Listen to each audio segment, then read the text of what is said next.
안녕하십니까, 정인태입니다. 거짓 신임 관련 고소인까지 처벌되는 정치자금법 논란. 네, 과거 유사 구속 사례를 좀 분석해서 안심을 좀 시켜드리겠습니다. 그래서 거짓 신임 관련해 가지고 서울 뉴스통신에서 고소인까지 처벌되는 정치자금법 논란을 이렇게 양심선언문에서 그 내용이 나오게 됩니다. 네, 그래서 여기 이 기사 내용을 보게 되면은, 네, 고소인까지 처벌되는 죄명 정치자금법으로 무리하게 고소장을 써서 제출을 했다. 뭐 이런 얘기가 나옵니다. 이 서울 뉴스통신의 양심선언문에 이런 내용이 나오게 되는데요. 그런데 고소인까지 처벌되는 죄명? 이렇게 되면 고소를 못하죠.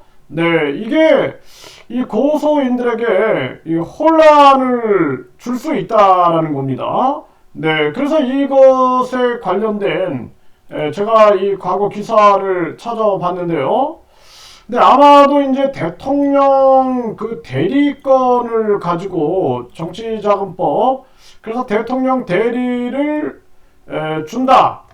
그러면은 대통령 대리를 준다 그러면은 아마 이제 준 사람도 또 그 돈을 받은 사람도 함께 처벌 되는 게 아니냐, 뭐 이런 논리를 펴는 것이 아닌가라는 생각을 제가 해보게 됩니다.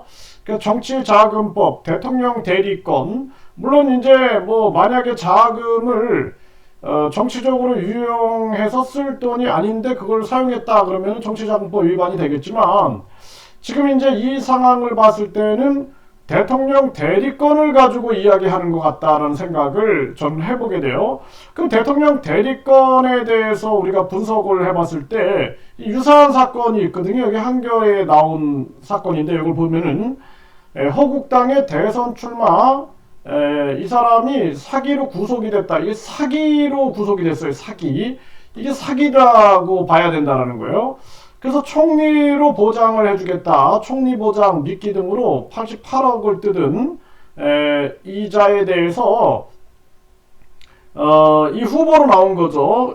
국태민 안호국당 후보로 나왔던 이자를 이 한 주지를 특정 경제범죄 가중처벌법상 사기 혐의로 구속했다는 거예요. 사기 혐의.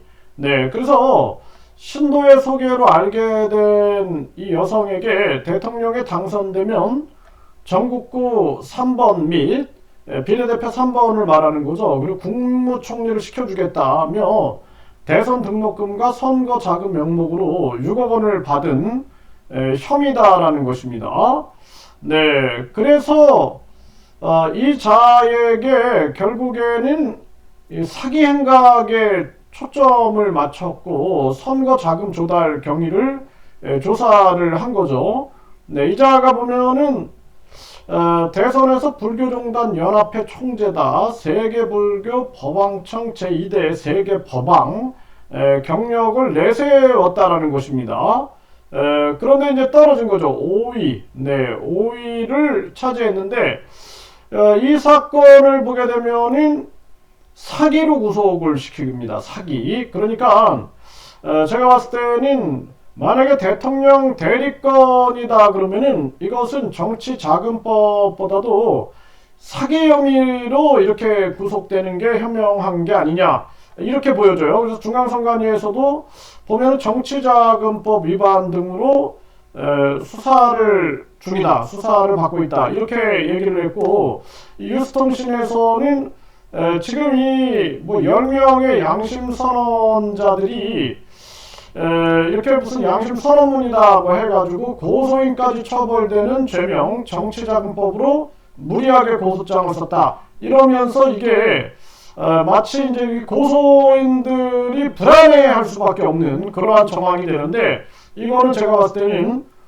속여서 돈을 뭐 대통령 대리권이라는 부분들이 신도들을 속여가지고 그 돈을 자기가 취했다 그러면은 이거는 이제 사기죄로 보는 것이 사례 분석으로 봤을 때 정확하지 않을까 이렇게 생각을 하게 됩니다. 그래서 지금 많은 분들이 이 대통령 대리권 문제 뭐 이런 문제를 가지고 고소를 하고 있는 것으로 알고 있습니다. 그리고 이것에 대해서도 지금 많은 분들이 피해 사례를 얘기하고 있는데요. 그 피해 사례는 이 사기로 고소를 하는 것이 현명하지 않겠느냐 이렇게 분석이 되고 있습니다. 그래서 이 부분 참조하시고 이 부분에서 불안해할 이유가 없다. 저는 그렇게 보고 있습니다.